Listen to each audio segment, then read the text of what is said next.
اعوذ باللہ من الشیطان الرجیم بسم اللہ الرحمن الرحیم ان اللہ وملائکتہ یصلون علی النبی یا ایہا الذین آمنوا صلوا علیہ وسلموا تسلیما اللہم صلی علی سیدنا ونبینا وشفیعنا ومولانا محمد وعلی آل محمد وبارک وسلم۔ محترم خواتین و حضرات، السلام علیکم۔ پیام صبح کے ساتھ ایک بار پھر حاضر میں ہوں آپ کا میزبان انیق احمد۔ خواتین و حضرات، پیام صبح میں قرآن کریم کے مختلف آیات کے تعلق سے روزانہ سیکھتے ہیں ہم اپنے ملک کے جید علماء سے، زحمت فرماتے ہیں، تشریف لاتے ہیں اور قرآن کریم سے ہمیں قریب کر دیتے ہیں ہمارے معزز علماء۔ خواتین و حضرات، قرآن کریم کا علم ہم تک منتقل کرتے ہیں ہمارے معزز علماء۔ ہم جتنے بھی احسان مند ہوں، جتنے بھی شکر گزار ہوں، کم ہے کہ ہمارے علماء اللہ انہیں سلامت رکھے کہ قرآن کریم سے کو سیکھنے کا، سمجھنے کا، جڑاؤ کا ایک سفر ہے جو بحمد اللہ جاری ہے، اور سیکھتے رہیں گے قرآن کریم سے انشاءاللہ تعالی اپنی آخری سانس تک۔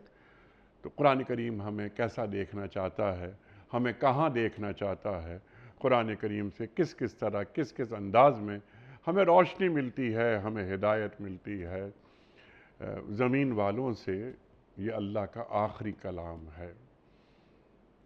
بہت ساری باتیں ہوتی رہتی ہیں اس ذیل میں اور ہوتی رہیں گی۔ آج ہم سورہ روم کی آیت نمبر 21 کے حوالے سے بات کروائیں گے اپنے ملک کے ایک جید عالم دین سے۔ خواتین و حضرات، آج کا موضوع یہ بڑا اہم موضوع ہے۔ ازدواجی جو زندگی ہوتی ہے اس کے مسائل رفتہ رفتہ بڑھتے جا رہے ہیں۔ ہمارے پاس زیادہ تر جو سوالات آتے ہیں، جو مسائل آتے ہیں، لوگ آتے ہیں، خواتین آتی ہیں، حضرات آتے ہیں، وغیرہ وغیرہ، بہت سے لوگ، ان کے دو مسائل ہوتے ہیں زیادہ تر، یعنی کوئی 90%۔ پیرنٹنگ، بچوں کو کیسے پالیں، اپنی اگلی نسل میں دین کس طرح محفوظ بنائیں، نمبر 1۔ نمبر 2، ازدواجی زندگی، جھگڑے، فساد، طلاق کی شرح جتنی بڑھ گئی ہے ہمارے ملک میں اتنی شرح کبھی نہیں تھی۔ کیوں ہوتا ہے اس طرح؟ قرآن کریم کیا نصیحت کر رہا ہے اور کس طرح زندگی گزارنا سکھاتا ہے؟ قرآن کریم کی ایک آیت سورہ بقرہ ہم کئی دفعہ گفتگو میں لائے ہیں، لیکن آج دوسری آیت ہے کہ ہن لباس لکم وانتم لباس لہن، تمہاری بیویاں تمہارا لباس ہیں اور بیویوں کے لیے تم لباس ہو۔ اللہ ہمیں تعلیم کرتا ہے اور باوقار انداز میں جینا سکھاتا ہے۔ آج ہم سورہ روم کی جو آیت ہے 21 اس پر بات کروائیں گے۔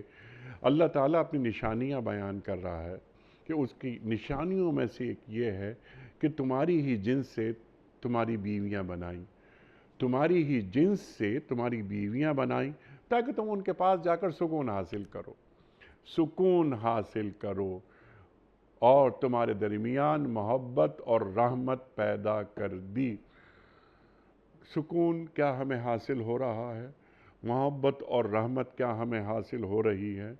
اور اللہ آیت مکمل کر رہا ہے کہ اس میں بہت سی نشانیاں ہیں ان لوگوں کے لیے جو غور و فکر کرتے ہیں۔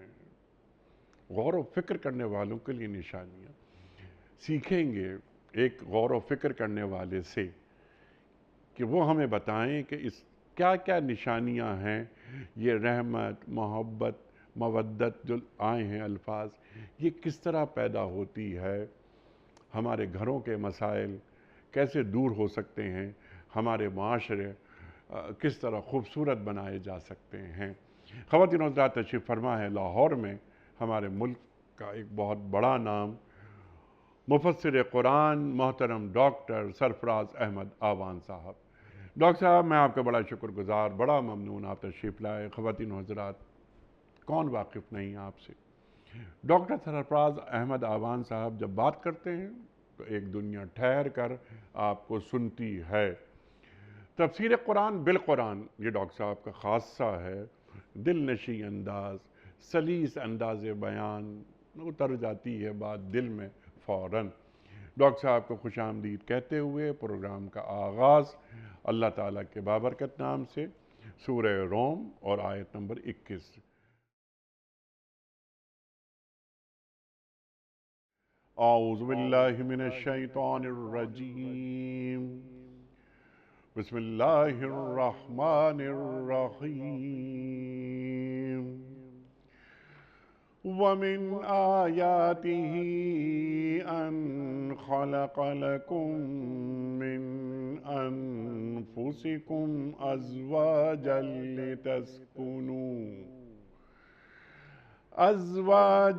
لِتَسْكُنُوا إِلَيْهَا وَجَعَلَ بَيْنَكُم مَّوَدَّةً وَرَحْمَةً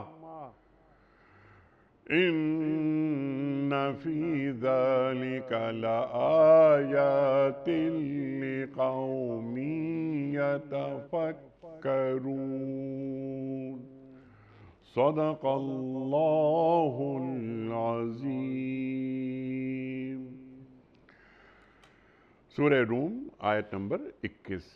اور اس کی نشانیوں میں سے یہ ہے کہ اس نے تمہاری جنس سے بیویاں بنائیں تاکہ تم ان کے پاس سکون حاصل کرو، اور تمہارے درمیان محبت اور رحمت پیدا کر دی۔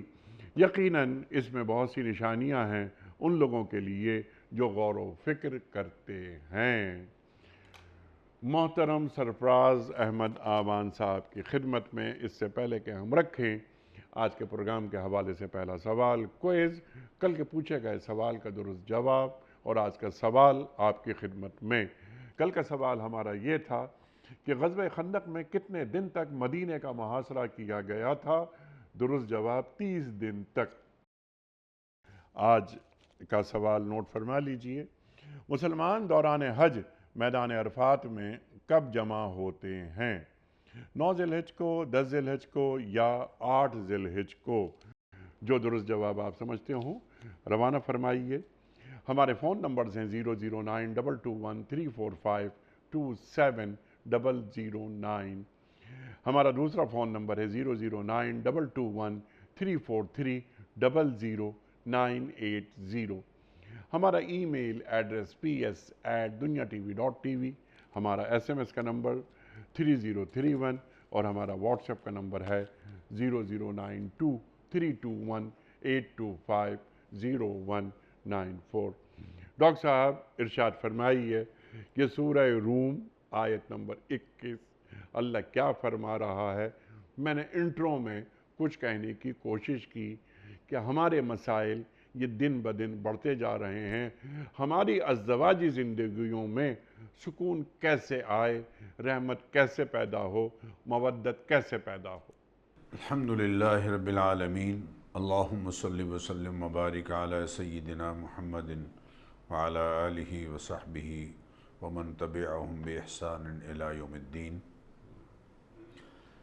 علیق صاحب، آج جس آیہ کریمہ کا آپ نے انتخاب فرمایا، اس میں اللہ تعالیٰ نے ازدواجی زندگی کو اور اس رشتے کو اپنی خاص نعمتوں میں سے اور انعامات میں سے ایک انعام کے طور پر ذکر فرمایا ہے۔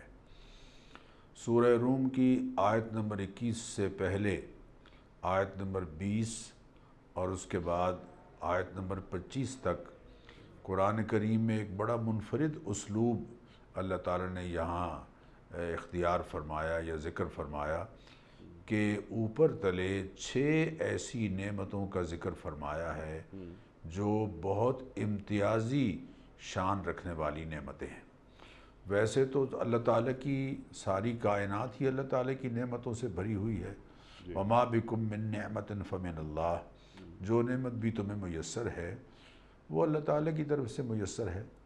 اور وَإِن تَعُدُّوا نِعْمَةَ اللَّهِ لَا تُحْصُوهَا، اگر اللہ تعالیٰ کی نعمتوں کو تم شمار کرنا چاہو تو شمار نہیں کر سکتے۔ لیکن یہاں اوپر تلے ایک جیسے جملے کے ساتھ ہر آیت کا آغاز ہو رہا ہے۔ مثلا آپ دیکھیے کہ آیت نمبر 21 سے پہلے جو آیت ہے وَمِنْ آیَاتِهِ أَنْ خَلَقَكُم مِّن تُرَابٍ، اللہ تعالیٰ کی نعمتوں اور اس کی نشانیوں اور اس کی قدرت کے انعامات میں سے ایک نعمت یہ ہے کہ ان خلقکم من تراب، تمہیں مٹی سے پیدا کیا پہلے انسان کو، ثم اذا انتم بشر تنتشرون، اور پھر کہاں حقیر مٹی اور پھر کہاں اللہ کی تخلیقی قدرتوں کا شاہکار اشرف المخلوقات انسان، اس صورت میں تم زمین میں چلتے پھرتے ہو۔ اذا انتم بشر تنتشرون۔ آیت نمبر 21 کے بعد آیت نمبر 22 میں فرمایا وَمِنْ آیَاتِهِ مَنَامُكُمْ بِاللَّيْلِ وَالنَّهَارِ وَمِنْ آیَاتِهِ خَلْقُ السَّمَاوَاتِ وَالْأَرْضِ، اس کی نشانیوں میں سے ایک نشانی ہے آسمان و زمین کا پیدا کرنا، وَاخْتِلَافُ أَلْسِنَتِكُمْ وَأَلْوَانِكُمْ، اور تمہاری زبانوں کا اختلاف، کئی ہزار بولیاں دنیا میں بولی جا رہی ہیں، اور تمہارا یہ رنگوں کا اختلاف، مختلف رنگوں کے انسان دنیا میں بس رہے ہیں، کوئی بالکل کالا ہے، کوئی بالکل گورا ہے، کوئی گندمی رنگ کا ہے، اللہ اکبر، ملتے جلتے انسان ایک دوسرے کے ساتھ۔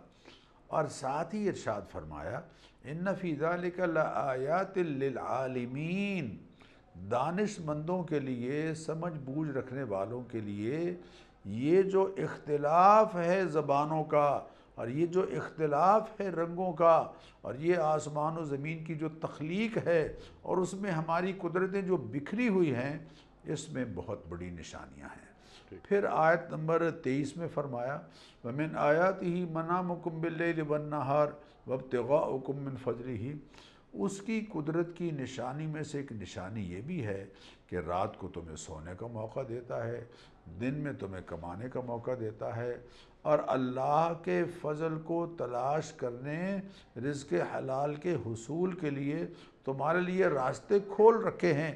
ان فی ذلک لآیات لقوم یسمعون، اس میں بھی نشانیاں ہیں ایسی قوم کے لیے جو اللہ کی بات کو غور سے سنتے ہیں، اپنے کانوں سے، سماعت سے خیر کی بات کی طرف متوجہ ہو کر اس سے فائدہ اٹھاتے ہیں۔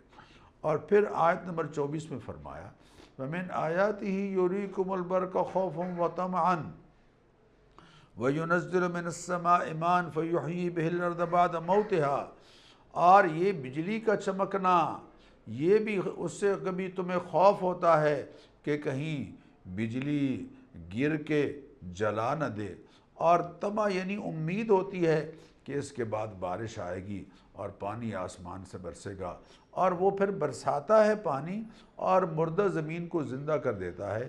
ان فی ذلک لآیات لقوم یعقلون، ان میں بھی نشانیاں ہیں ایسی قوم کے لیے جو صاحب عقل و دانش ہے۔ ومن آیاتہ ان تقوم السماء والارض بامرہ، اور اللہ تعالیٰ کی آیات کی نشانی میں سے، اللہ تعالیٰ کی نشانی میں سے ایک نشانی یہ ہے کہ اس نے آسمان و زمین کو بغیر کسی ستون کے فضا میں معلق کر رکھا ہے، یہ بھی اس کی قدرت کی نشانی میں سے ایک نشانی ہے۔ ان 6 نشانیاں، 6 آیات اوپر تلے ذکر کر کے درمیان میں فرمایا وَمِنْ آیَاتِهِ أَنْ خَلَقَ لَكُم مِّنْ أَنفُسِكُمْ أَزْوَاجًا، اس کی قدرت کی نشانی میں سے ایک نشانی یہ ہے کہ اس نے تمہارے جوڑے بنائے ہیں، تمہاری جنس میں سے تمہارے جوڑے بنائے ہیں، لِتَسْكُنُوا إِلَيْهَا، اور یہ اس لیے بنائے ہیں تاکہ تم پرسکون زندگی گزارو۔ اللہ نسل انسانی میں پہلا قائم ہونے والا پاکیزہ رشتہ انیک صاحب یہ میاں بیوی کا رشتہ ہے، یعنی سب سے پہلا پاکیزہ رشتہ جس کو اگر ہم یہ کہیں کہ یہ یعنی پہلا یونٹ جو معاشرے میں قائم ہوا ہے، وہ نسل انسانی میں پہلا قائم ہونے والا رشتہ نکاح کا رشتہ ہے۔ باقی سارے رشتے اس کے بعد وجود میں آئے ہیں، انسان باپ بنا، بیٹا بنا، چچا بنا، ماموں بنا، خالہ بنی، پھوپھی بنی، یہ سارے رشتے بعد کے رشتے ہیں۔ چنانچہ اس پہلے رشتے کو اللہ نے بار بار قرآن کریم میں ذکر فرمایا، مثلا سورہ اعراف میں فرمایا هو الذی خلقکم من نفس واحدۃ، اللہ وہ ذات ہے جس نے تمہیں ایک جان سے پیدا کیا، وجعل منہا زوجہا، اور اس کی جنس میں سے اس کے جوڑے کو بنایا، لتسکنوا الیہا لیسکن الیہا، تاکہ تم دونوں، تاکہ میاں بیوی پرسکون زندگی گزاریں۔ سورہ زمر میں فرمایا خلقکم من نفس واحدۃ ثم جعل منہا زوجہا، اور بلکہ سورہ نحل میں تھے تو اس کو اور مزید آگے بڑھایا، فرمایا واللہ جعل لکم من انفسکم ازواجا، اللہ کی قدرت کی نشانیوں میں سے اور اس کی مہربانیوں میں سے ایک مہربانی یہ ہے کہ اس نے جعل لکم من انفسکم ازواجا، تمہاری جنس میں سے تمہارے جوڑے بنائے، تمہاری بیویاں بنائیں، وجعل لکم من ازواجکم بنین وحفدا، ٹھیک، اور اللہ نے ان بیویوں کے ذریعے سے تمہیں بیٹے عطا فرمائے، اور انہی خواتین کے ذریعے سے اللہ تعالیٰ نے تمہیں پوتے نصیب فرمائے۔ یہ گویا اللہ کی مہربانیوں میں سے ایک نشانی ہے۔ ہم اس کو عام طور پر اس کو سوشل کانٹریکٹ کہا جاتا ہے یا عمرانی معاہدہ کہا جاتا ہے، اس میں کوئی شک نہیں کہ یہ عمرانی معاہدہ ہے، لیکن ہمارے دین نے اس کو ایک تقدس اور ایک احترام دیا ہے۔ انیق صاحب، نکاح کے رشتے کو ہمارے دین نے ایک حرمت دی ہے، ایک احترام دیا ہے۔ بعض ارکان اسلام کے بارے میں اتنی تفصیل آپ کو قرآن کریم میں نہیں ملیں گی جتنی کہ نکاح اور اس کے نتیجے میں وجود میں آنے والی زندگی کے بارے میں ہے۔ نبی اکرم صلی اللہ علیہ وسلم نے فرمایا کہ من تزوج فقد استکمل نصف الدین، جس نے شادی کی اس نے اپنا آدھا دین مکمل کیا۔ اللہ اکبر، نکاح کو انبیاء علیہم الصلاۃ والتسلیمات سے چلا آ رہا ایک سلسلہ ذکر فرمایا، وَلَقَدْ أَرْسَلْنَا رُسُلَنَا، جو ہم نے آپ سے وَلَقَدْ أَرْسَلْنَا رُسُلًا مِّن قَبْلِكَ، اے حبیب آپ سے پہلے ہم نے جتنے رسول بھیجے ہیں وہ وَجَعَلْنَا لَهُمْ أَزْوَاجًا وَذُرِّيَّةً، ان کے ہاں بیویاں بھی تھیں، ان کو بیویاں بھی ہم نے عطا فرمائیں، اور ان کے ہاں اولاد بھی تھی۔ تو نکاح کا رشتہ انبیاء علیہم الصلاۃ والتسلیمات سے چلا آ رہی سنت اور چلی آ رہی روایت ہے، بلکہ ہمارے معاشرے میں، مسلم معاشرے میں، قرآن کریم میں جو اللہ تعالیٰ نے حکم دیا ہے، سورہ نور میں کہا کرتا ہوں، عرض کرتا ہوں کہ سیدنا عمر رضی اللہ تعالیٰ عنہ فرمایا کرتے تھے کہ عورتوں کو اپنی عورتوں کو سورہ نور پڑھاؤ اور اپنے مردوں کو سورہ مائدہ پڑھاؤ، چونکہ سورہ نور اس حوالے سے بہت اہم ہے، عورتوں کے حقوق کا تحفظ کرنے کے حوالے سے، اور عورتوں کے بارے میں کیا تعلیمات ہیں قرآن و سنت کی، اس حوالے سے سورہ نور بڑی اہم ہے۔ سورہ نور میں اللہ تعالیٰ نے ارشاد فرمایا انکحوا الایام منکم، جو تم میں سے بے نکاحیں ہیں ان کا نکاح کراؤ، ان یکونوا فقراء، اگر وہ مالی طور پر غیر مستحکم ہیں، یغنیہم اللہ من فضلہ، اللہ نکاح کی برکت سے اپنے فضل سے ان کو غنی کر دے گا۔ ہم نے معاشرے کو پاکیزہ رکھنا ہے، ہم نے معاشرے میں ہر طرح کی کرپشن، اخلاقی کرپشن سے معاشرے کو پاک رکھنا ہے، اور معاشرے کو پاک رکھنے کے لیے جو ایک سیکچول نیڈ ہے ایک معاشرے میں مرد اور عورت کی، اس کو جائز وے اور صحیح راستہ مہیا کرنا ہے، اور اس کے لیے نبی اکرم صلی اللہ علیہ وسلم نے فرمایا کہ النکاح من سنتی، نکاح میری سنت ہے، فمن لم یعمل بسنتی، سنن ابن ماجہ میں یہ الفاظ اس طرح سے آئے ہیں، حدیث اس طرح سے ذکر کی گئی ہے، فمن لم یعمل بسنتی، جو میری سنت پر عمل نہیں کرتا، یعنی انسانی فطری خواہشات کی تکمیل کے اس جائز راستے کو اختیار نہیں کرتا جو نکاح کی صورت میں اس کا دین اس کو مہیا کر رہا ہے، بلکہ جائز راہوں کے ہوتے ہوئے ناجائز راہوں کی تلاش میں رہتا ہے، فلیس منی، اس کا میرے ساتھ، میری ملت کے ساتھ کوئی تعلق نہیں ہے۔ تو پہلی بات تو میں عرض کروں کہ اللہ تعالیٰ نے یہاں یہ سمجھایا ہے کہ دیکھو نکاح کے رشتے کو محض دنیا داری مت سمجھو. ہم اصل میں نکاح کو دنیا داری سمجھتے ہیں، اور دنیا داری سمجھنے کی وجہ سے ہی بہت سی خرابیاں آ رہی ہیں، اور بہت سی جو رسوم اور بہت سے جو رواج ہندو کلچر سے ہم نے قبول کر لیے ہیں اور اپنے معاشرے میں داخل کر لیے ہیں اور نکاح کی تقریبات میں ان کو شامل کر لیا ہے، اس کی بڑی وجہ یہ ہے کہ ہم اس کو دنیا داری سمجھتے ہیں. ہمارا دین تو اس کو دینداری کہہ رہا ہے، ہمارا دین تو اس کو دینداری قرار دے رہا ہے. ہمارا دین تو یہ کہہ رہا ہے کہ من تزوج فقد استکمل نصف الدین، جس نے شادی کی اس نے اپنا آدھا دین مکمل کیا. اور بلکہ انیک صاحب میں یہاں عرض کروں، یہ جو مسائل جن کا آپ نے انٹرو میں ذکر فرمایا، اس کی ایک بڑی وجہ یہ بھی ہے کہ سسرالی رشتے کو اور خوش دامن کو اور خسر کو اور ساس اور سسر کو وہ قدر و منزلت نہیں دی جا رہی جس قدر و منزلت کے وہ حقدار ہیں. قرآن نے جس کا ذکر کیا ہے، اللہ نے سورہ فرقان کی آیت نمبر 54 میں ارشاد فرمایا، اور میں یہ عرض کروں گا ناظرین سے کہ خدا را اس آیت پر غور کیجئے. یہ جو ہے نا کہ یہ تو تمہارے ابا ہیں، میرے کہاں ہیں، اور یہ تمہاری اماں ہیں، یہ میرے کیا لگتے ہیں. یہ جو سوچ ہمارے معاشرے میں عام کی جا رہی ہے کہ میں ان کی عزت کیوں کروں، یہ تمہارے ابا ہیں، میں ان کی عزت کیوں کروں، یہ تمہاری ماں ہیں. او ہو بندہ خدا، اللہ قرآن کریم میں فرما رہے ہیں هو الذی خلق من الماء بشرا، اللہ وہ ذات ہے کہ جس نے ایک مخصوص پانی کے ذریعے سے انسان کو پیدا کیا، فجعلہ نسبا وصہرا، اس کے دو رشتے بنائے ہیں، ایک نسب کا رشتہ، ماں باپ کا رشتہ، بیٹے بیٹی کا رشتہ، اور نواسے نواسی پوتے پوتی کا رشتہ، یہ نسب کا رشتہ ہے. اور ساتھ ہی فرمایا وصہرا، اور سسرال کا رشتہ. تو جس درجے میں نسب کے رشتے کو ذکر کیا جا رہا ہے، اسی رشتے میں، اسی درجے میں اللہ سسرال کے رشتے کو ذکر کر رہے ہیں، اسی درجے میں، اسی سطح پر سسرال کے رشتے کو ذکر کر رہے ہیں. اب یہ تو ماں باپ پر لازم ہے نا کہ اپنی بیٹی کو یہ سمجھا کے بھیجیں کہ بیٹا جس گھر میں جا رہی ہو وہ ساس تمہاری ماں ہے، اور وہ بیٹے کو سمجھائیں کہ وہ جو خوش دامن ہے وہ تمہاری محرم ہے، ماں ہے، اور جو سسر ہے وہ تمہارا محرم ہے، بیٹی کا باپ کی طرح اس کا احترام ہے.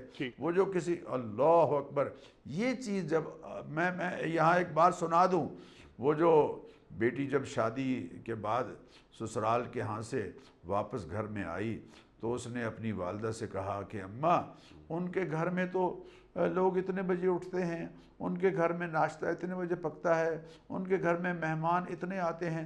تو ماں نے کہا کہ بیٹا وہ ان کا گھر نہیں، وہ تمہارا گھر ہے، ان کا گھر نہیں تمہارا گھر ہے. یعنی فقہاء نے یہ صراحت کی ہے کہ اگر بیٹی کسی ایسے شہر میں بیاہی گئی کہ جو سفر کے احکام جس پر جاری ہوتے ہیں، تو وہ جب اپنے پیرنٹس کے ہاں آئے گی کم دنوں میں رہنے کے لیے، تو اس پر سفری احکام جاری ہوں گے پیرنٹس کے گھر میں، اس لیے کہ اب اس کا وہ گھر ہے جہاں وہ اپنے شوہر کے ساتھ رہ رہی ہے. تو ماں نے کہا کہ بیٹا وہ ان کا گھر نہیں، وہ تمہارا گھر ہے. پھر خیر چند دنوں بعد آئی، اس نے کہا اماں ہمارے گھر میں کھانا اتنے بجے پکتا ہے، ہمارے گھر میں فلاں کام ایسے ہوتا ہے، فلاں ایسے ہوتا ہے. تو ماں نے کہا کہ بیٹا اپنے گھر کی باتیں اوروں کو نہیں بتایا کرتے، گھر میں چین لانے کے لیے. اور میں سسرال سے یہ کہوں گا کہ دیکھیے بیٹا شادی کے بعد بھی پیرنٹس کے ساتھ رہتا ہے، شادی سے پہلے بھی ان کے ساتھ، شادی کے بعد بھی عموماً ان کے ساتھ، لیکن بچی جس گھر میں پلی بڑی سیانی ہوئی اس گھر کو چھوڑ کر سارے رشتے ایک طرف رکھے، اب اس گھر میں آ رہی ہے جس کے رہن سہن کے طور طریقوں سے شاید پوری طرح شناسہ نہ ہو. اسے نئے گھر میں گھل مل جانے کے لیے وقت دیجیے، اسے نئے گھر کے معمولات کے ساتھ شناسہ ہونے کے لیے آداب سے شناسا ہونے کے لیے وقت دیجئے، کرٹیسائز کرنے کے بجائے اسے گائیڈ کیجئے اور اس کے ساتھ وہی سلوک کیجئے جو تمہیں اپنی بیٹی کے لیے پسند سبحان ہے۔ اللہ، میں یہ چاہتا ہوں کہ میری بیٹی سسرال میں رانی بن کر رہے، تو میں کیوں یہ چاہتا ہوں کہ میری بہو میرے ہاں نوکرانی بن کر رہے، وہ بھی تو رانی ہے۔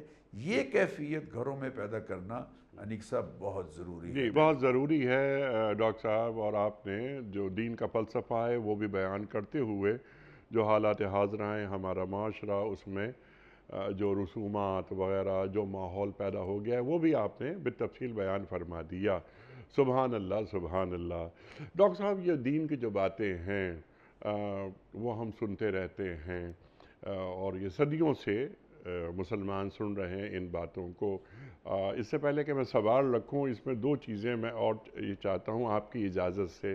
ایک تو یہ کہ خطبہ نکاح میں 4 مرتبہ تقوی کا ذکر آتا ہے، تو وہ لڑکا ہو یا لڑکی ہو یا دولہا ہو یا دلہن ہو، انہیں معلوم ہوتا ہے کہ زندگی ہمیں کیسے گزارنی ہے۔ نمبر 2، اللہ کے رسول صلی اللہ علیہ وآلہ وسلم آخری خطبہ اللہ اکبر، آپ ارشاد فرما رہے ہیں کہ دیکھو ان عورتوں کے تعلق سے تم بڑا ان کا خیال رکھنا عورتوں کا، کیونکہ دیکھو تم نے ان کا ہاتھ اللہ کو گواہ بنا کے لیا ہے۔ اللہ اکبر، اللہ اکبر، بے شک بے شک، بالکل۔ اللہ اکبر۔ آپ نے جی بالکل انیق صاحب، آپ نے خطبے کا ذکر فرمایا، یہ خطبہ نبی اکرم صلی اللہ علیہ وسلم نے ان آیات کا انتخاب فرمایا ہے۔ 3 سورتوں سے 4 آیات کا انتخاب فرمایا، اور ان 4 آیات میں 4 مرتبہ آیا ہے اتقوا اللہ، اتقوا ربکم، اللہ کا تقوی اختیار کرو۔ اور عائلی زندگی میں تقوی یہ ہے کہ دونوں ایک دوسرے کے حقوق اس انداز سے ادا کریں کہ کسی کے حق میں کمی رہ جانے یا کسی کی حق تلفی کی وجہ سے اللہ ناراض نہ ہو۔ یہ اس اور وقت تک حقوق ممکن جیسے نہیں جب شوہر تک کے کہ ایک دوسرے کی عزت نہ کریں۔ بالکل، حقوق جیسے شوہر کے ہیں ویسے ہی بیوی کے میں انیق صاحب۔ اللہ نے قرآن کریم میں فرمایا وَلَهُنَّ مِثْلُ الَّذِي عَلَيْهِنَّ بِالْمَعْرُوفِ، عورتوں کے بھی ویسے ہی حقوق ہیں جیسے ضابطے کے مطابق ان کے فرائض ہیں۔ اور حق کے بارے میں سب سے خوبصورت ہدایت ہمارے دین نے یہ دی ہے کہ اوروں سے یہ اپنا حق کا مطالبہ نہ کرتے رہو، یا یہ ایکسپیکٹ نہ کرتے رہو کہ دوسرے تمہارا حق ادا کریں گے، خود آگے بڑھ کر دوسروں کا حق ادا کرو۔ فرمایا تُوَدُّونَ الْحَقَّ الَّذِي عَلَيْكُمْ، دوسروں کے جو حقوق تم پر فرض ہیں اپنا فرض نبھاتے رہو۔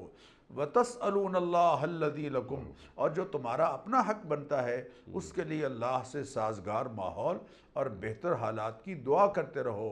جب سے ہماری زبانوں پر یہ نعرہ آیا ہے کہ یہ میرا حق، یہ نعرہ اوروں نے ڈالا ہے ہماری زبان پر، یہ ہمارا نعرہ نہیں ہے، اوروں نے ہماری زبان پر ڈالا ہے کہ یہ میرا حق ہے میں لے کے رہوں گا، حق چھین لو، یہ نعرہ ہمارا نہیں ہے۔ اس نعرے نے دنیا کے امن کو بے چینی سے بدلا ہے۔ ہمارے دین کا دیا وہ نعرہ یہ ہے کہ یہ میرا فرض ہے، میں اسے ادا کر کے چھوڑوں گا۔ تُوَدُّونَ الْحَقَّ الَّذِي عَلَيْكُمْ، دوسروں کے جو حقوق تم پر فرض ہیں اپنا فرض نبھاتے رہو۔ بیوی اپنے شوہر کے حقوق ادا کرے، شوہر اپنی بیوی کے حقوق ادا کرے، تو مسئلہ حل ہوتا چلا جائے گا۔ اور اگر یہ کہے کہ میرا حق ہے، میرا ادا ہونا چاہیے، میرا حق ہے، اس پر اصرار کریں گے تو مسائل پیدا ہوں گے۔ اور دوسرا جملہ جو خطبے میں انیق صاحب یہ ہے کہ رحم کے رشتوں کا خیال کرو۔ شادی کے بعد اب ایسے ہی پاکیزہ اور محترم رشتے قائم ہو جائیں گے، اس لیے کہ ہمارے دین نے ساس اور سسر کو ماں باپ کا درجہ دیا ہے، یعنی دونوں ایک دوسرے کے بڑوں کا احترام اپنے ماں باپ کی طرح کریں، اور دونوں طرف کے بڑے ان بچوں کو اولاد کی طرح پیار دیں۔ اب بہو بیٹی ہے اور داماد بیٹا ہے انشاءاللہ، یعنی بہو کے لیے وہی پسند کریں جو اپنی بیٹی کے لیے پسند کرتے ہیں، اور داماد کو وہی شفقت دیں جو اپنے بیٹے کے لیے چاہتے ہیں۔ اور تیسرا جملہ ہے اتقوا اللہ وقولوا قولا سدیدا، آپس میں بات کھری کرو، دونوں ایک دوسرے پر اعتماد کرنے والے بنو۔ اور اعتماد اور برداشت، اعتماد اور برداشت، اعتماد اور برداشت جس گھرانے میں اور جس کپل کے ہاں موجود ہے وہ ہمیشہ سکون کی زندگی گزاریں گے۔ اسی لیے قرآن نے کہا ہے نکاح کے مقاصد بیان کرتے ہوئے کہا نیک صاحب خدا را اس معاشرے کو ٹھہراؤ میں لانے کے لیے اور یہ طلاق کی ریشو اور طلاق کی پرسنٹیج اس کو کنٹرول میں اور طلاق کا ریٹ کم کرنے کے لیے اس کو نچلی سطح پر لانے کے لیے ان مقاصد کو پیش نظر رکھنا بہت ضروری ہے. اور وہ مقاصد ایک تو یہ ہے کہ لِتَسْكُنُوا إِلَيْهَا تاکہ تم اس رشتے کے ذریعے سے دونوں ایک دوسرے کو سکون دینے والے ہو. وَجَعَلَ بَيْنَكُمْ مَوَدَّةٌ وَرَحْمَةٌ اور یہ رشتہ تمہارے درمیان محبت اور دونوں کو ایک دوسرے کے لیے رحمت بنا دے. اور دوسرا مقصد کیا ہے کہ اللہ قرآن کریم میں فرما رہے ہیں کہ نکاح کا مقصد کیا ہے؟ محسنین تم قلع بند ہونے والے ہو، عزت و ناموس کی حفاظت کرنے والے ہو نکاح کے ذریعے سے. غیر مصافحین محض شہوت رانی تمہارا مقصد نہیں. ولا متخذی اخدان اور چھپی دوستیاں قائم کرنے والے نہ ہو. اور ادھر عورتوں سے یہ کہا، بالکل یہی الفاظ عورتوں سے کہا جا رہا ہے، بیویوں سے کہا جا رہا ہے. محسنات تم نکاح کی صورت میں اپنی عزت و ناموس کو محفوظ قلعے میں لانے والی ہو. غیر مصافحات محض سیکچول نیڈ پوری کرنا مقصود نہیں. ولا متخذات اخدان اور چھپی دوستیاں قائم کرنے والی نہ ہو.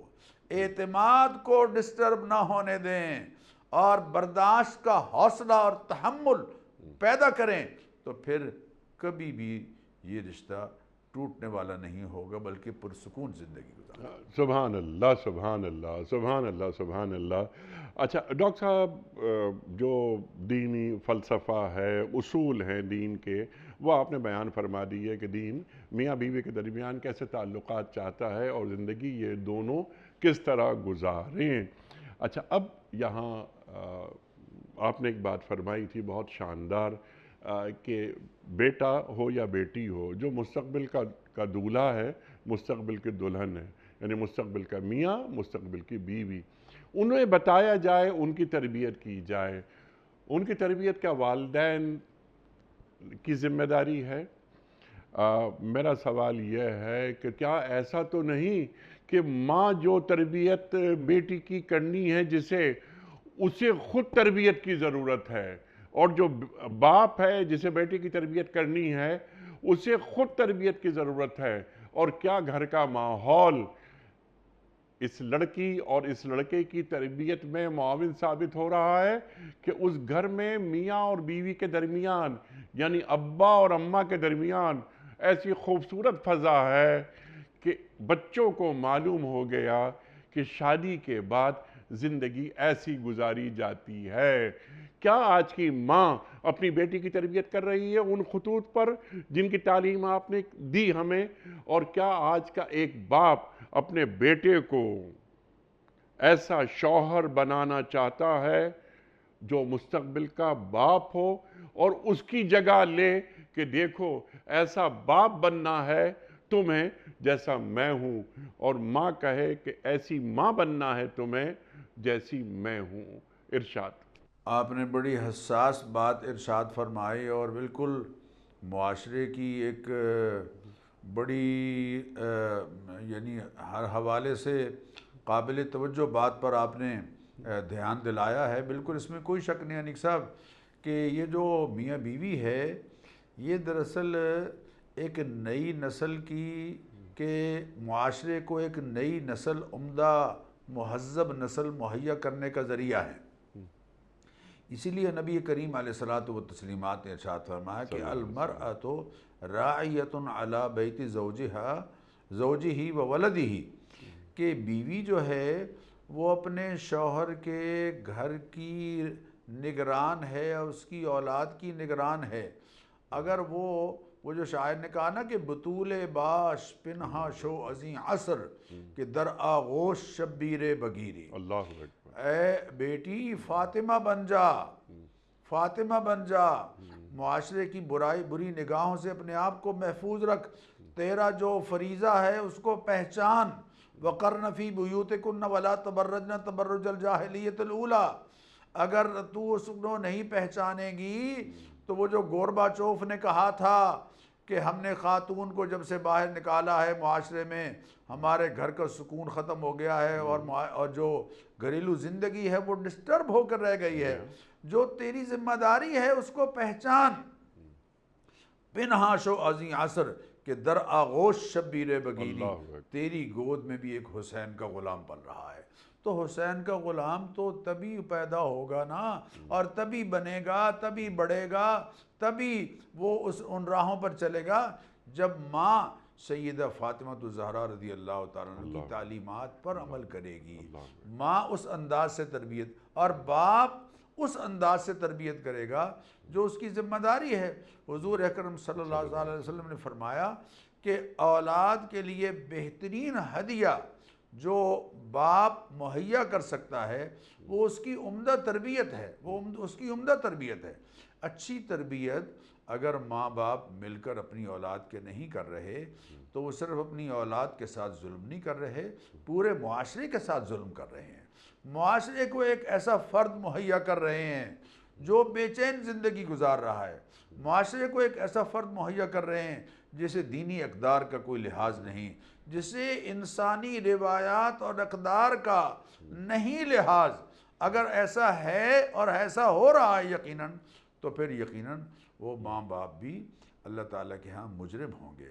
نکاح کے رشتے کو جو اللہ تعالیٰ نے بار بار یہ کہا کہ لِتَسْكُنُوا إِلَيْهَا وَجَعَلَ بَيْنَكُمْ مَوَدَّةً وَرَحْمَةً، وہ اس لیے فرمایا ہے کہ یہ رشتہ عورت کو ہر حوالے سے تحفظ فراہم کرتا ہے، قانونی تحفظ اور ہر حوالے سے تحفظ، تمدنی تحفظ۔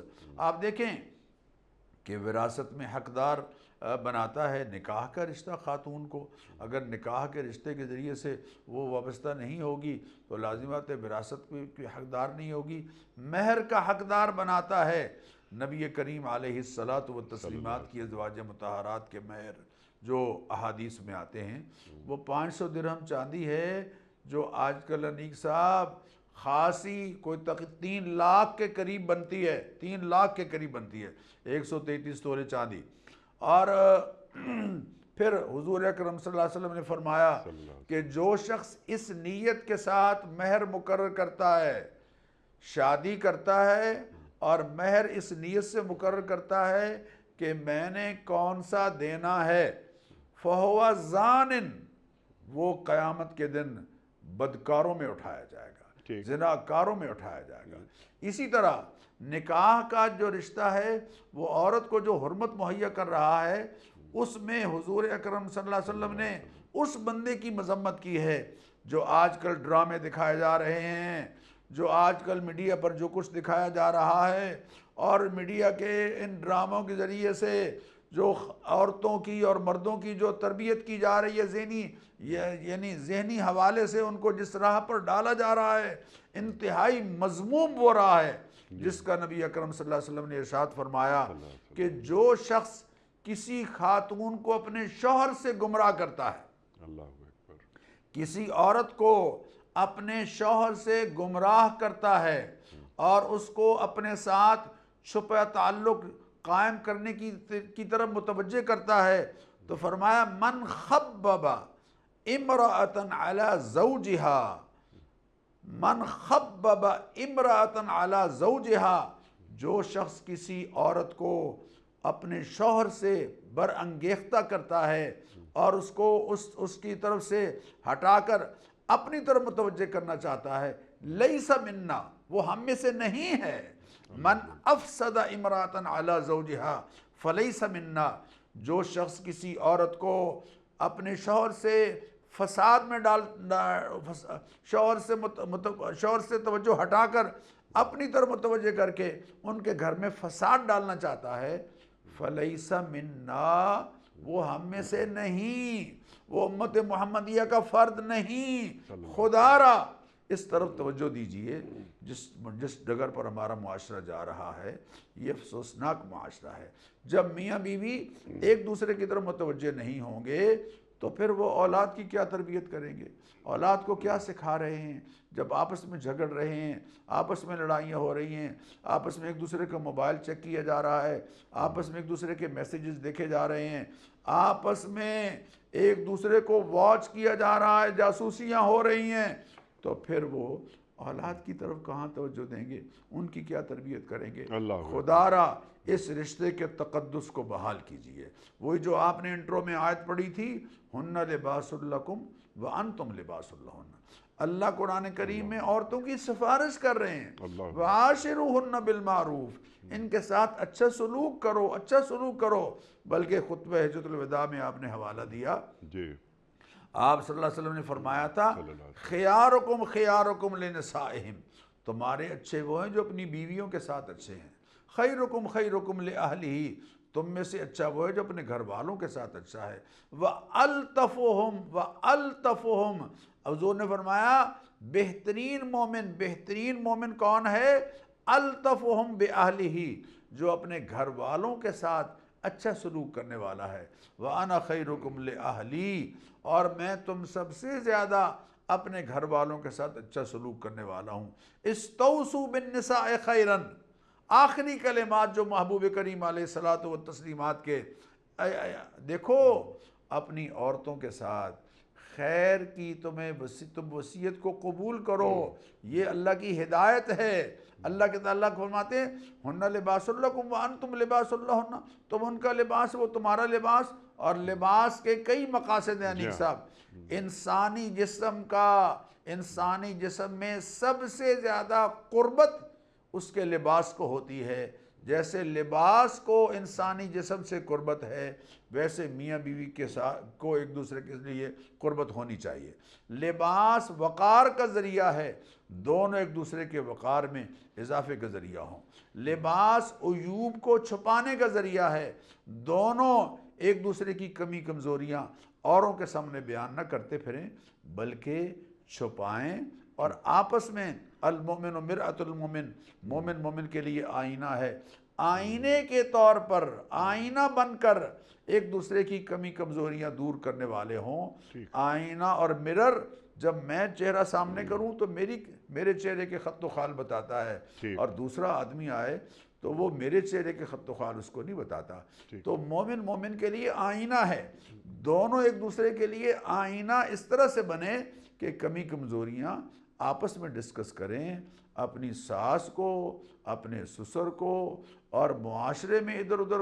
اور حضور اکرم صلی اللہ علیہ وسلم نے اس آدمی کو تو بدترین قرار دیا ہے، بدترین انسان قرار دیا ہے، جو میاں بیوی کی راز کی باتوں کو اپنے دوستوں میں یا اپنے حلقہ احباب میں بیان کرتا پھرے۔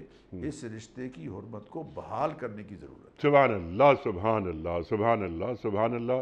ڈاکٹر صاحب، پروگرام کا آخری وقت، آخری منٹ جاری ہیں، پورا نظام آپ نے دین کا سمجھا دیا کہ دین ایک مسلمان شوہر کو اور ایک مسلمان بیوی کو، یا ایک امتی شوہر کو ایک امتی بیوی کو کیسا دیکھنا چاہتا ہے، اللہ اور اللہ کے رسول صلی اللہ علیہ وآلہ وسلم کیسا دیکھنا چاہتے ہیں۔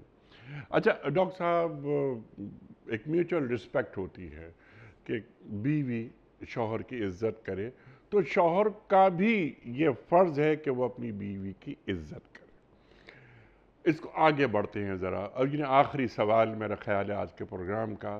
ہمارے گھروں میں جو ازدواجی مسائل پیدا ہوتے ہیں یا ہو رہے ہیں، ہم کچھ چیزیں دیکھتے ہیں، آپ ہم سے زیادہ جانتے ہیں، لوگ بہت آتے ہیں آپ کے پاس مسائل لے کر، کہ ہمارے گھروں سے صبر، شکر، قناعت، استقامت وغیرہ وغیرہ یہ چیزیں رفتہ رفتہ اٹھتی چلی جا رہی ہیں۔ ہمارے والدین نے جس طرح اپنی زندگی گزاری، کیا ہم اس انداز سے گزار رہے ہیں، یا ہم اپنے بچوں کو یہ جو دینی اقدار ہیں یہ سکھا رہے ہیں؟ آپ نے تعلیم فرمایا کہ شوہر کی عزت کریں، یہ بیوی کے لیے ضروری ہے، اور بیوی کے لیے ضروری ہے کہ، اور شوہر کے لیے ضروری ہے کہ وہ بیوی کی عزت کرے وغیرہ وغیرہ، ایک دوسرے پر اعتماد کریں، بدگمانیاں نہ ہوں، نہ موبائل چیک کریں ایک دوسرے کی، یہ سب باتیں بالکل درست ہیں، ایسا نہیں کرنا چاہیے، یہ اقدار ہیں۔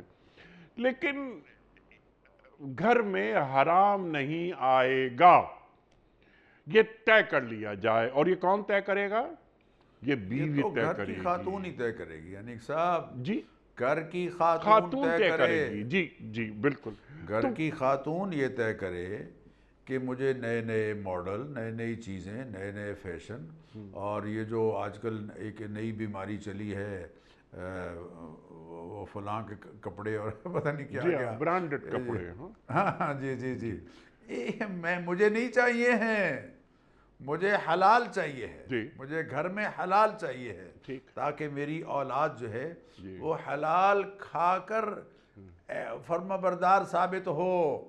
ٹھیک اگر وہ حرام آئے گا ٹھیک. تو حرام کی کثرت، قل لا یستوی الخبیث والطیب جی ولو اعجبک کثرت الخبیث. اللہ اکبر. حرام کی کثرت اگرچہ تجھے پسند لگتی ہے جی لیکن حقیقت میں یہ اپنے ساتھ مسائل بھی لاتی ہے، جی ہاں اپنے ساتھ بیماریاں لاتی ہے، اپنے ساتھ انزائٹی لاتی ہے، ٹھیک ہے. اپنے ساتھ ڈپریشن لاتی ہے، جی اپنے ساتھ نافرمانیاں لاتی ہے، نافرمانیاں اپنے ساتھ بیوی، تو اللہ تعالیٰ معاف فرمائے، اللہ معاف فرمائے، بد اعتمادیاں لاتی ہے. جی ہاں تو بیوی یہ کہے کہ جناب آپ حلال لائیں، ہم گزارا کر لیں گے، کم سے گزارا کر لیں گے، قناعت ہماری قدر ہے، ہماری روایت ہے، جی ہم ہاں اسے اختیار کریں گے، ٹھیک. لیکن رزق حلال لائیے، اس سے آپ کو بھی سکون رہے گا، ہمیں بھی سکون رہے گا. تو اور اس سے پھر دیکھیے اس کی الحمدللہ ثم الحمدللہ ہم برکات دیکھتے ہیں گھروں اللہ میں، اکبر. کہ جن گھروں میں یہ ماحول ہے ٹھیک وہاں سکون ہے. ٹھیک. وہاں سکون، دیکھیے اسباب راحت اور چیز ہیں، راحت اور چیز ہے. نیک جی صاحب ہاں میں کہتا ہوں 10 کنال کی کوٹھی میں میاں بیوی کے درمیان اعتماد نہیں ہے، جی لہذا وہ کوٹھی پنجرے کی طرح تنگ ہے، ان کے لیے رہنا ٹھیک. ان کے لیے حرام ہو رہا ہے. اور 3 مرلے کا مکان ہے لیکن باہمی کمٹمنٹ ہے، تو وہ مزہ جو چھجو دے چبارے وہ نہ بلخ نہ بخارے، وہاں ان کو اطمینان ہے، سکون ہے، چین اطمینان.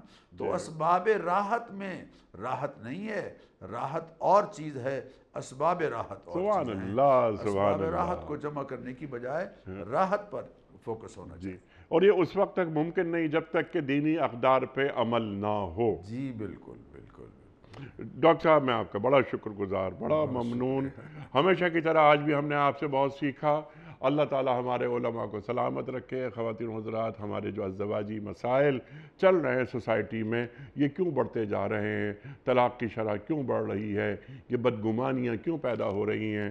گھروں میں لڑائی جھگڑا فساد کیوں ہو رہا ہے؟ سبحان اللہ سبحان اللہ. میں تو بار بار ایک ہی آیت پڑھتا ہوں اپنے پروگرامز میں. آج بھی کئی مرتبہ یہ آیت آئی کہ ہن لباس لکم وانتم لباس لہن. تم ان کا لباس ہو، وہ تمہارا لباس ہیں. اگر یہی آیت ہر گھر میں لکھ کر لگا دی جائے، روشنی آتی رہے گی، ہدایت ملتی رہے گی. ڈاکٹر صاحب کا بڑا شکر گزار. ڈاکٹر صاحب آپ تشریف لائے. خواتین حضرات، ڈاکٹر صاحب تشریف لاتے ہیں اور ہمیں قرآن سے قریب کر دیتے ہیں. کوئز. کل کا سوال ہمارا یہ تھا کہ غزوہ خندق میں کتنے دن تک مدینے کا محاصرہ کیا گیا تھا؟ درست جواب 30 دن تک. آج کا سوال نوٹ فرما لیجئے. مسلمان دوران حج میدان عرفات میں کب جمع ہوتے ہیں؟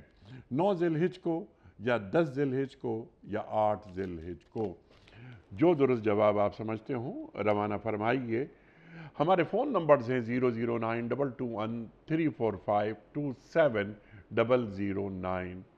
ہمارا دوسرا فون نمبر ہے 009222134300980. ہمارا ای میل ایڈریس ps@dunyatv.tv. ہمارا SMS کا نمبر 3031 اور ہمارا واٹس ایپ کا نمبر ہے 0092321825019. وقت قرآن اندازی کا. اور خواتین حضرات، کراچی میں کوئی مہمان نہیں، اس لیے یہ بہت نیچے سے میں نے ایک پرچی نکالی اور یہ ہیں ہیرا فاطمہ اسلام آباد سے. ہیرا فاطمہ اسلام آباد سے. محترمہ، آپ کی خدمت میں دنیا ٹی وی کی جانب سے دینی کتب پر مشتمل گفٹ ہیمپر آپ کے گھر بذریعہ کوریئر ہم بھیج رہے ہیں. آپ کو بہت بہت مبارک ہو. پیام صبح کا اختتام ہوتا ہے روزانہ ایک قول پر، اور وہ قول ہوتا ہے صاحب نہج البلاغہ امیر المومنین حضرت علی مرتضیٰ کرم اللہ وجہہ کا۔ آپ فرماتے ہیں تمہارے لیے ضروری ہے کہ راہ راست پر چلو کیونکہ اس سے تمہیں عزت ملے گی۔ تمہارے لیے ضروری ہے کہ راہ راست پر چلو کیونکہ اس سے تمہیں عزت ملے گی۔ سبحان اللہ سبحان اللہ۔ اپنے میزبان انیق احمد کو کل تک کے لیے اجازت دیجیے۔ خدا حافظ۔